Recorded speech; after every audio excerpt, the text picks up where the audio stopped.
Polisi menangkap dua orang guru di sebuah pesantren di Canduang Agam, Sumatera Barat karena melakukan tindakan asusila terhadap 40 orang santri. Dan saya akan langsung menyapa AKP Ismail Bayu Setio Aji, Kasat Reskrim Polres Bukit Tinggi. Selamat sore Pak Ismail, terima kasih atas waktunya. Selamat sore, Bu Ayu. Baik, Pak Ismail, mungkin bisa langsung Anda jelaskan kronologisnya seperti apa? Bagaimana awal mula terungkapnya kasus ini bisa terungkap? Oke, kami jelaskan kronologis pengungkapan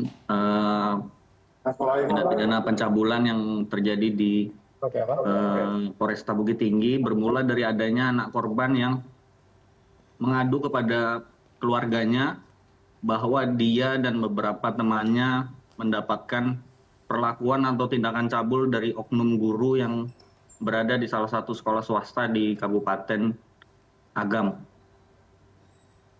Kemudian kita tindak lanjuti hingga kita bisa mengamankan dua orang yang oknum yang melakukan tindak pidana perbuatan cabul tersebut. Oke, Pak Ismail, tapi yang juga menjadi pertanyaan publik, ini kan jumlah santri yang mendapatkan tindakan pencabulan itu cukup banyak ya, ada 40 orang.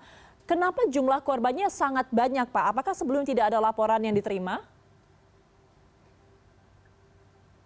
Sebelumnya tidak ada laporan yang diterima karena santri-santri tersebut ataupun anak didik tersebut diancam oleh gurunya, oknum guru tersebut untuk tidak melaporkan apa yang dialaminya kepada siapapun.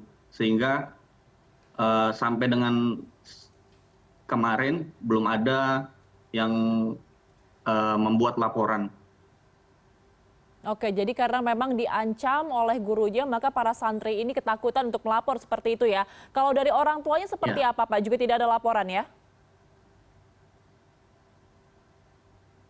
Salah satu korban akhirnya ada yang melaporkan ke Polresta Bukit Tinggi. Kemudian itulah yang kita tindak lanjuti ke pihak sekolah. Kemudian kita dapatkan dua orang pelaku tindak pidana Oke. cabul tersebut. Oke, Pak Ismail, ini kan berarti sudah berlangsung selama 2 tahun ya peristiwa ini dari 2022. Nah, dalam 2 tahun itu sekarang bagaimana kondisi korbannya? Apakah mengalami trauma psikis atau seperti apa? Para korban khususnya yang melapor pasti mengalami trauma. Kita juga terus berkoordinasi dengan Pusat Pelayanan Terpadu Pemberdayaan Perempuan dan Anak Kabupaten Agam atau P2 TP2A Oke, itu dari untuk memonitor silakan dilanjutkan. perkembangan psikologis dari korban. Oke, kalau dari sisi psikologisnya mengalami trauma, kalau dari fisiknya seperti apa? Apakah ada luka-luka lain yang didapatkan oleh para korban? Apakah ada kekerasan yang dilakukan?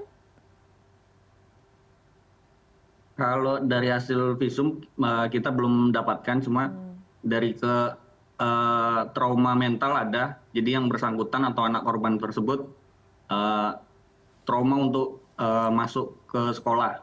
Jadi untuk mengikuti pelajaran tidak berani lagi gitu. Baik, Pak Ismail, kemudian apakah mungkin dari 2 tahun peristiwa ini terjadi sejak 2022 sudah ada 40 korban di sini, 40 orang santri yang mengalami pencabulan. Apakah mungkin ada korban-korban lainnya yang saat ini masih dicurigai oleh pihak kepolisian?